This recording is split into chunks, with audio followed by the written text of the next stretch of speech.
Now that the House has passed the compromise bill to raise the debt ceiling and avert a potentially catastrophic default, it is up to the Senate to act. Senate leaders are calling for swift passage, but there is opposition from both sides of the aisle. CBS's Skylar Henry has the latest from Capitol Hill. We will keep working until the job is done. Senate Majority Leader Chuck Schumer announced Thursday the chamber will stay in session until it passes legislation that raises the debt ceiling. Any change to this bill that forces us to send it back to the House would be entirely unacceptable. It would almost guarantee default. The bill is passed.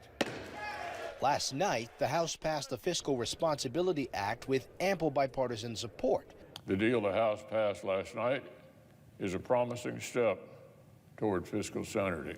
The Senate's top Republican voiced his support for the compromise legislation, which lifts the debt ceiling through early 2025 and slashes federal spending in return. I'm going to have to swallow hard on some parts of it. I'm sure other members say the same thing. But the responsible thing to do for America is to pass it. This is going to do nothing, the McCarthy-Biden plan, to restrain spending. Party leaders are aiming to get the bill to the president's desk before Monday. That's when the Treasury Department says the government will run out of money. But some senators who are against the measure, including South Carolina's Lindsey Graham, who wants more military spending, brushed off the looming deadline. We're staying here as long as it takes to get some commitment that we're going to reverse this debacle. Party leaders are hopeful bipartisan support will carry the measure, like it did in the House. Skylar Henry, CBS News, Capitol Hill. The nonpartisan Congressional Budget Office says spending cuts in the bill would reduce deficits by $1.5 trillion through the decade. J.P. Morgan Chase has announced it is closing a quarter of its First Republic Bank branches. The company acquired the bank after the government seized it earlier this year in the second biggest banking failure in U.S. history. First Republic only has 84 branches. It caters to mostly wealthy clients in regions like Palm Beach, Florida, and Beverly Hills, California. The bank did not specify which branches will close. J.P. Morgan says about 100 affected employees will be given transition assignments for 6 months. During that time, they can seek permanent jobs within the company.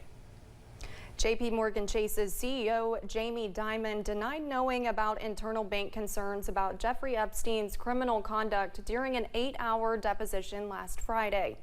It stems from a class action lawsuit against the bank, former J.P. Morgan executive James Jess Staley, and the government for the U.S. Virgin Islands. An anonymous victim of Epstein is representing the suit, accusing the financial institution of enabling and benefiting from Epstein's sex trafficking crimes.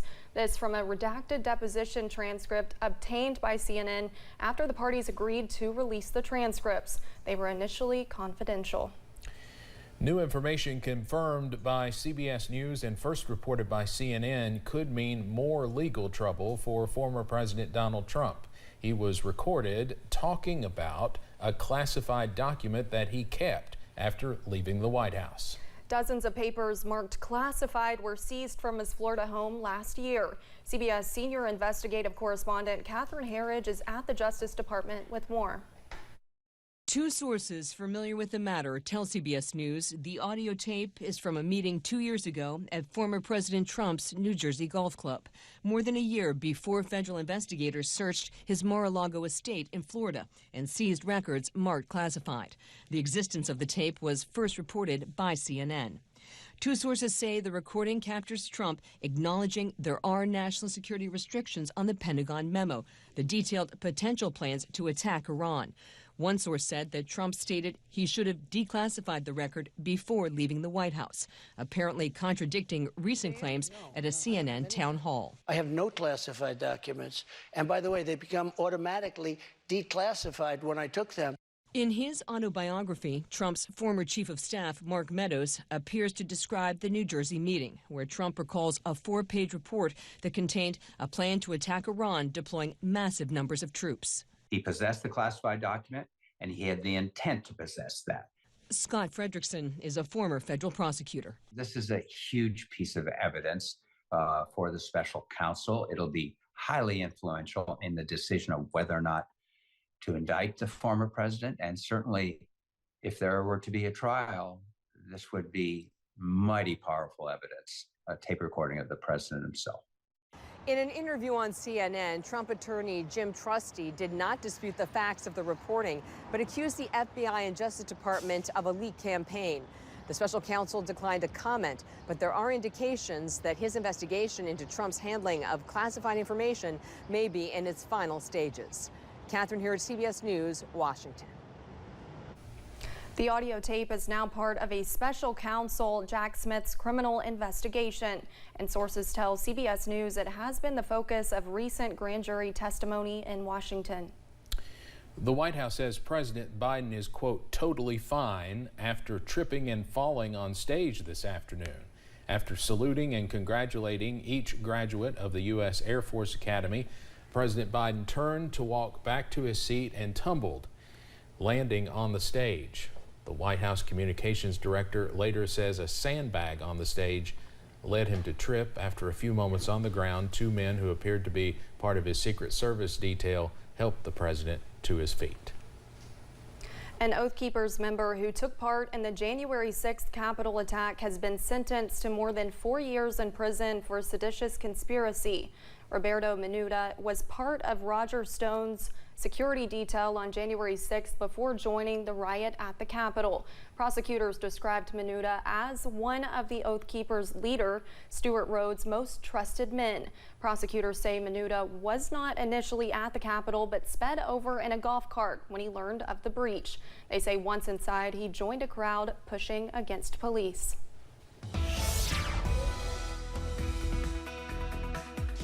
Plenty of sunshine for most out there today, but that's not the case for some a little bit further south in the region. I mean, look at the sky here from our station here in Hazard. Looking beautiful.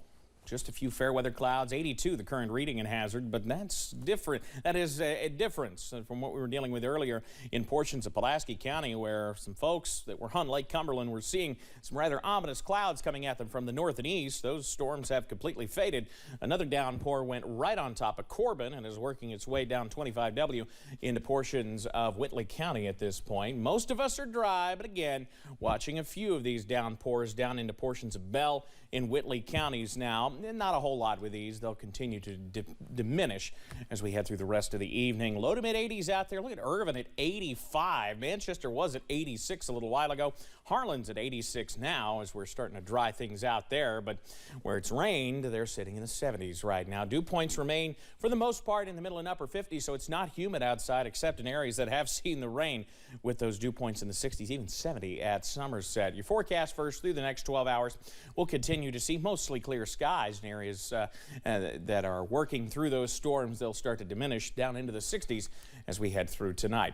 I'll have the very latest, though, on when we see perhaps a return to some heat, plus an update on what Olivia's about to tell you about in just a few minutes. All right, thank you, Evan. Hurricane season kicks off today, and weather experts have mixed predictions about how severe it will be. For those living in coastal areas still trying to recover from last year's season, any storm of any size is not welcome. CNN's Laura Aguirre has more on what's on the radar this year. NOAA is predicting a near-normal 2023 Atlantic hurricane season. Near normal, which, depending on where you live, may have a very different meaning. There's nothing good about a near normal hurricane season in terms of activity. We're expecting a busy season. Busy indeed. Forecasters predict up to 17 named tropical storms could develop.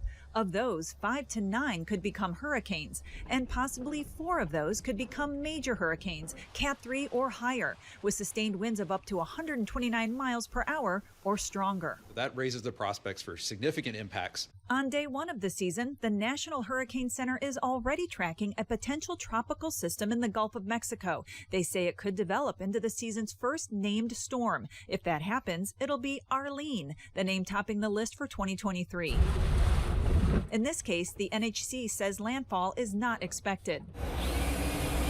A major storm of any severity could be devastating for parts of Florida, where many are still trying to recover after the Category 4 Hurricane Ian hit last year. We're just hoping it doesn't happen again. It'd be really bad luck if it did, especially after we just opened up to the public again. Along with NOAA, the other major season forecast comes from Colorado State University.